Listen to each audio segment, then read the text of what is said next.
اس 12 ربیع الاول کیا ہونے والا ہے؟ قیامت کی سب سے بڑی نشانی پوری۔ السلام علیکم ناظرین، بسم اللہ الرحمن الرحیم۔ شروع اللہ کے نام سے جو بڑا مہربان نہایت رحم کرنے والا ہے۔ جس طرح کہ آپ کو معلوم ہے کہ ہر صاحب ایمان کا یہ یقین ہے کہ قیامت ہر صورت میں آنی ہے، تو اسی کے ساتھ یہ تجسس بھی ہے کہ آخر قیامت کب آئے گی، قیامت کس طرح سے رونما ہوگی، اس کی کیا تاریخ ہوگی اور وہ کس طرح سے اس دنیا میں واقع ہوگی۔ نہ صرف یہ تجسس مسلمانوں کو ہے بلکہ فرشتوں کے سردار حضرت جبرائیل علیہ السلام کو بھی یہ تجسس ہے۔ آخر قیامت سے پہلے کیا ظہور ہوگا اور کون سی نشانیاں پیدا ہوں گی جو کہ اس دنیا کو قیامت کی طرف دھکیل دے گی۔ جیسا کہ ناظرین آپ کو پتہ ہے کہ دنیا تیزی سے ترقی کر رہی ہے اور دنیا تیزی سے قیامت کی طرف رواں دواں ہے، لیکن جب قیامت آئے گی تو اس سے پہلے اللہ تعالیٰ کی طرف سے کچھ نشانیاں پوری ہوں گی جو کہ قیامت کے پہلے ظاہر ہوں گی۔ تو چلتے ہیں ویڈیو کی طرف اور ان تمام نشانیوں کے بارے میں جانتے ہیں اور دیکھتے ہیں کہ قیامت کس طرح آئے گی اور اس 12 ربیع الاول کے 2025 میں کیا ایسی کون سی بڑی نشانی پورے ہونے جا رہی ہے، اور ربیع الاول کے مہینے کا قیامت کے ساتھ کیا تعلق ہے اور کس طرح سے ربیع الاول میں یہ نشانی پوری ہونے جا رہی ہے۔ ان تمام حقائق سے پردہ اٹھاتے ہیں اس ویڈیو کے اندر۔ قرآن مجید میں اور احادیث میں کسی بھی جگہ پر ایسے بیان نہیں کیا گیا کہ فلاں سن اور فلاں تاریخ کو قیامت رونما ہوگی، لیکن اس کے بارے میں حضور صلی اللہ علیہ وآلہ وسلم نے چند نشانیاں بیان فرمائی ہیں جن سے مسلمان یہ اندازہ لگا لیں گے کہ قیامت بہت قریب ہے، اور اگر توبہ کر لیں گے تو اللہ تعالیٰ قیامت کو مزید ٹال بھی سکتا ہے۔ اور اب ہم آپ کو بتاتے ہیں کہ حضور صلی اللہ علیہ وآلہ وسلم نے کس طرح سے اور کون کون سی نشانیاں بیان فرمائیں۔ ایک دفعہ کا ذکر ہے کہ حضور صلی اللہ علیہ وآلہ وسلم صحابہ کے ساتھ معمول کے مطابق بیٹھے ہوئے تھے۔ جب بیٹھے ہوئے تھے تو ایک اجنبی شخص حضور صلی اللہ علیہ وآلہ وسلم کی خدمت میں تشریف لایا اور خدمت میں بیٹھ گیا۔ جب صحابہ کرام اکٹھے ہو گئے تو اس نے حضور صلی اللہ علیہ وآلہ وسلم سے 3 عجیب و غریب سوال کیے، جن سوالات کے بارے میں صحابہ کرام بھی سن رہے تھے، اور صحابہ کرام کا یہ تجسس تھا کہ آخر یہ اجنبی شخص کون تھا۔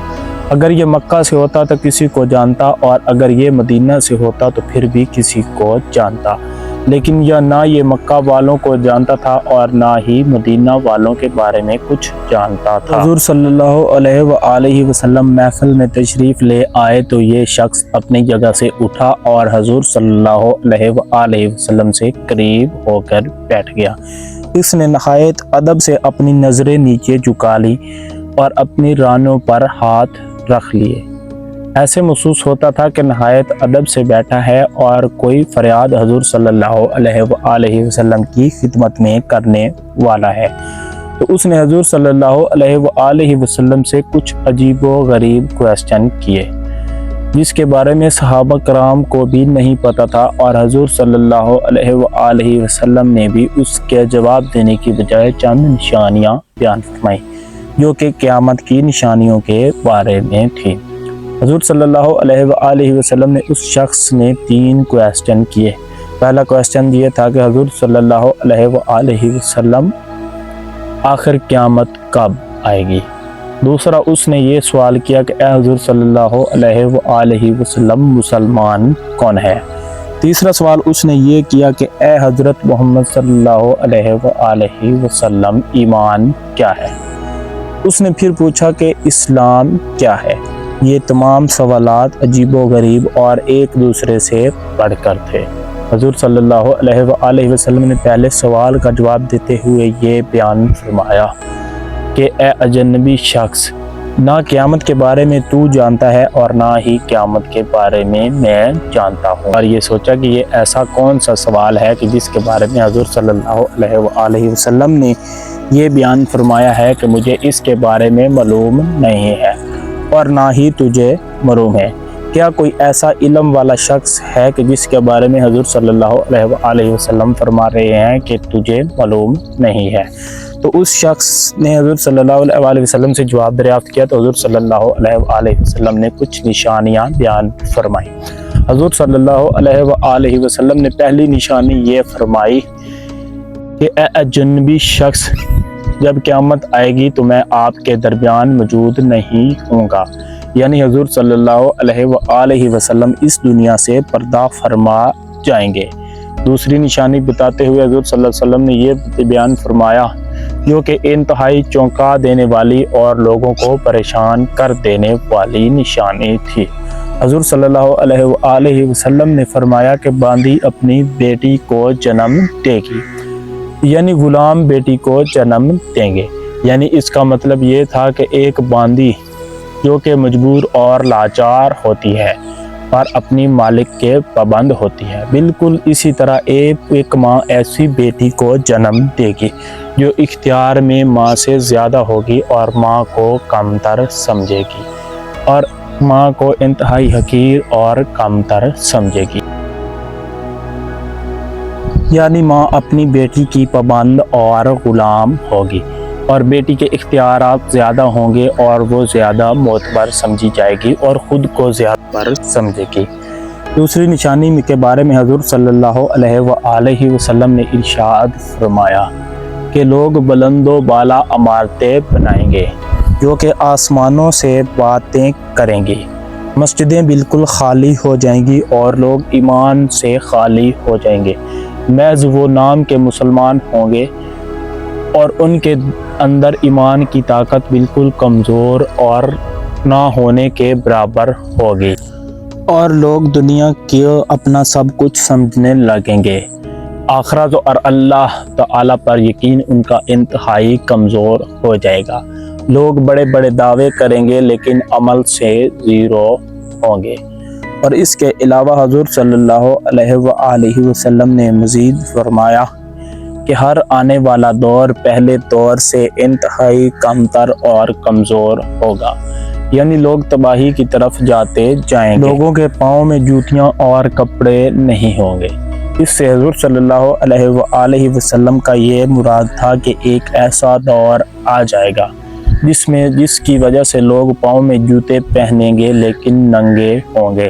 لوگوں کے بدن پر ایسا چست اور باریک لباس ہوگا جس کو پہنے ہوئے بھی وہ ننگے ہوں گے۔ لوگوں کے چہرے ان کے اعمال کے مطابق مسح کر دیے جائیں گے۔ اس سے یہ مراد ہے کہ یعنی لوگوں کے چہرے ظاہری صورت اور اعمال میں فرق ہوگا، یعنی لوگ منافق ہو جائیں گے، ان کی باتیں کچھ اور ہوں گی اور عمل کچھ اور ہوں گے۔ مسلمانوں پر غیر مسلم حکومت کریں گے اور مسلمانوں پر قابض ہو جائیں گے اور ظلم و ستم کا نشانہ بنائیں گے۔ اب ہم آپ کو بتاتے ہیں کہ 12 ربیع الاول میں ایسی کون سی نشانی پیدا ہو رہی ہے۔ جیسا کہ آپ کو معلوم ہے کہ ربیع الاول کے مہینے میں حضور صلی اللہ علیہ وسلم اس دنیا میں تشریف لائے تھے اور اسی دن حضور صلی اللہ علیہ وسلم اس دنیا سے تشریف لے گئے تھے۔ ہم 12 ربیع الاول میں انتہائی پرجوش اور عزم کے ساتھ حضور صلی اللہ علیہ وسلم کی ولادت مبارک پر خوشی کرتے ہیں اور کائنات کی ہر چیز حضور صلی اللہ علیہ وسلم کی خوشی مناتی ہے۔ اور اس کے علاوہ ہم تھوڑے پریشان اور غم زدہ بھی ہوتے ہیں کہ اسی 12 ربیع الاول میں حضور صلی اللہ علیہ وسلم ہم سے بچھڑے تھے اور اس دار فانی سے تشریف لے گئے تھے۔ اب ہم آپ کو بتاتے ہیں کہ 12 ربیع الاول میں سب سے بڑی کون سی نشانی پیدا ہونے والی ہے۔ اگر ہم قیامت کی نشانیوں میں سے دیکھیں تو اللہ تعالیٰ کے حکم اور اللہ تعالیٰ کے کرم سے اب قیامت بہت قریب ہے، کیونکہ لوگ اب اللہ تعالیٰ سے دور ہو چکے ہیں، انتہائی منافق ہو چکے ہیں۔ لوگ موبائل اور ٹی وی دیکھنے میں تو مصروف رہتے ہیں، بعض نظر آنے والے کھیل اور کود میں مصروف رہتے ہیں۔ اگر اذان بھی آ رہی ہو تو وہ نماز کی طرف نہیں جاتے ہیں۔ اگر کہیں پر ان کو گناہ نظر آئے تو مسلمان ادھر بڑی تیزی کے ساتھ بڑھتے ہیں اور گناہ میں بڑھ چڑھ کر حصہ لیتے ہیں۔ لوگوں نے قرآن کو چھوڑ دیا ہے، محض وہ روایات اور رسومات کے طور پر قرآن کو پڑھتے ہیں۔ جبکہ قرآن کی تعلیمات پر بالکل عمل نہیں کرتے۔ اگر مسلمان پاکستان میں بات کی جائے یا ایسے دوسرے ممالک کی بات کی جائے جہاں عربی زبان مادری زبان نہیں ہے پر عربی زبان نہیں سمجھی جاتی، تو وہاں کے لوگ قرآن کو سمجھنے کی بجائے صرف ثواب اور رسومات کی بیس پر صرف قرآن کی عربی کو پڑھتے ہیں، قرآن کو ترجمے کے ساتھ اور تفسیر کے ساتھ نہیں پڑھتے۔ اس بات پر غور نہیں کرتے کہ قرآن مجید ہمیں کیا کہہ رہا ہے اور کون سی تعلیمات دے رہا ہے اور اس پر ہم کس طرح سے عمل کر سکتے ہیں۔ اس کے علاوہ آج کل کے مسلمان دنیا میں بہت زیادہ مصروف ہیں، آخرت کے بارے میں سب بھول چکے ہیں، لوگوں کے اوپر ظلم و ستم کرتے ہیں، لوگوں کے اوپر قتل و غارت کرتے ہیں، لوگوں کی دولت پر عیش و عشرت کرتے ہیں، خود کی دولت نہیں کماتے۔ اگر ہم ان تمام چیزوں پر غور کریں تو ہمیں بظاہر یہی نظر آتا ہے کہ اب قیامت انتہائی قریب ہے۔ ہمیں چاہیے کہ ہم اللہ تعالی سے توبہ کریں اور اللہ تعالی کی طرف رجوع کریں، قرآن مجید کو ترجمے کے ساتھ سمجھ کر پڑھنے کی کوشش کریں اور اس کی دی گئی تعلیمات پر عمل کرنے کی کوشش کریں تاکہ ہم کامیاب ہو سکیں اور خدا کے سامنے سرخرو ہو سکیں۔ امید ہے کہ آپ کو ویڈیو اچھی لگی ہوگی۔ اگر ویڈیو اچھی لگی ہے تو چینل کو سبسکرائب کر دیں اور ساتھ میں لگی بیل آئیکن کو بھی پریس کر دیں تاکہ آنے والی ہر اچھی ویڈیوز آپ تک پہنچتی رہیں۔ والسلام، انشاءاللہ ملتے ہیں اگلی ویڈیو کے اندر۔ اپنا خیال رکھیے گا، خدا حافظ۔